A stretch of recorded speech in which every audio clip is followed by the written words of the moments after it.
Your feelings are valid, but they are not facts. And if you live like they are, you are going to ruin your peace, your purpose, and probably a couple of relationships you will regret losing. I say this to say that just because you feel something doesn't make it true. And in a world where vibes became gospel and I feel attacked means cancel the world, somebody has to say, emotions are real, but they are not reliable evidence. You felt disrespected. That's cool. That doesn't mean someone disrespected you. You felt left out. Doesn't mean they were plotting against you. You felt like you were in love. Maybe you were just in lost, in limbo, or intoxicated with attention. Let's break this down a little bit. Feelings are internal signals. They tell you something is wrong. They tell you something is happening inside, but they don't always tell you what's actually happening around you. And if you confuse the two, you will go to war with people who were not even fighting with you. You will sabotage blessings because you felt unsure. You will burn bridges based on storms that only existed in your mind.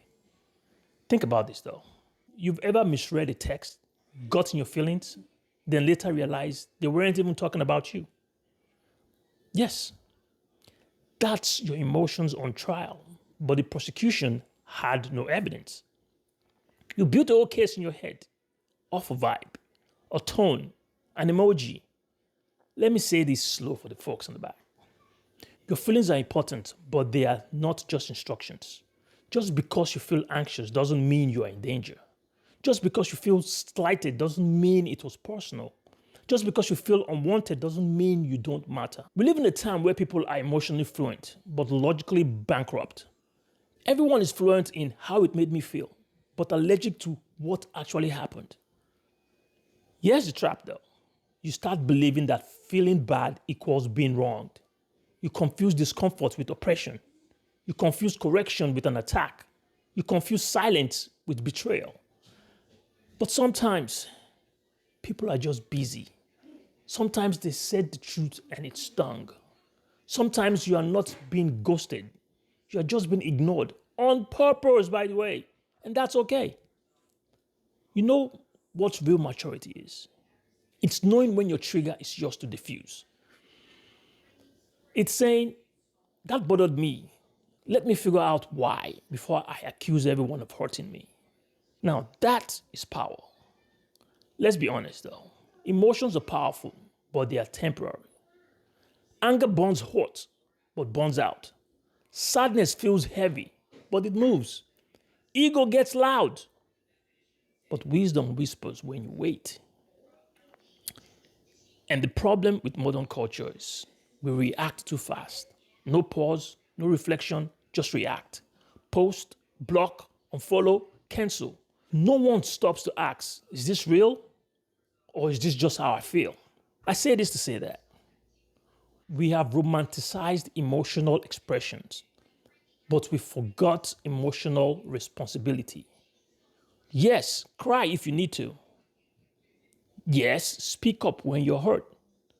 Yes, process your past. But don't weaponize your feelings and call it truth. That's not honesty, that's emotional narcissism. You want emotional intelligence? Yeah, it is.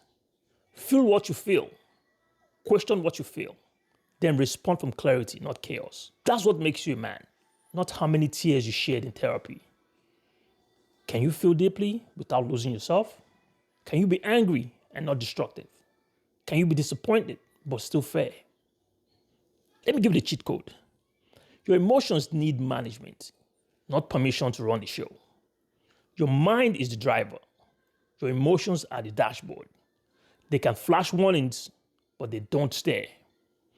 And if your life is swerving every time your feelings flare up, you are not leading your life. You are reacting to it. There's nothing wrong with being emotional, but there's something wrong with being emotionally irresponsible. That's what's killing relationships, businesses, families, and friendships. Not lack of love, not lack of loyalty, but emotional tantrums masquerading as authenticity. Let me speak to the men on this.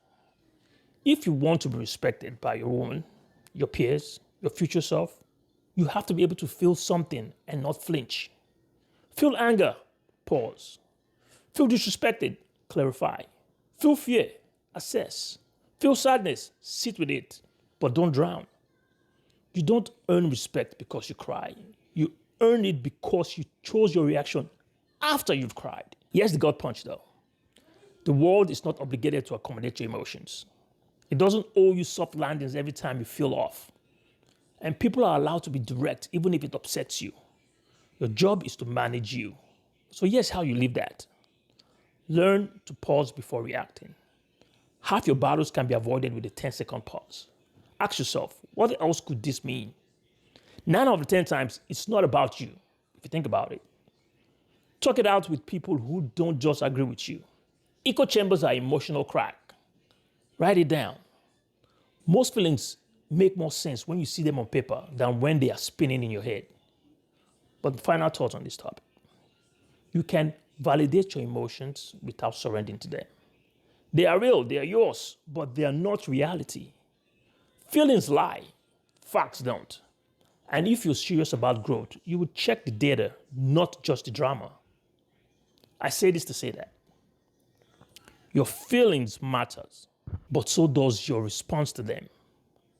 Feel deeply, think clearly, move wisely, because your legacy isn't built on emotions. It's built on what you do despite it. I say this to say that like, subscribe, think first, feel second, lead always. See you on the next one.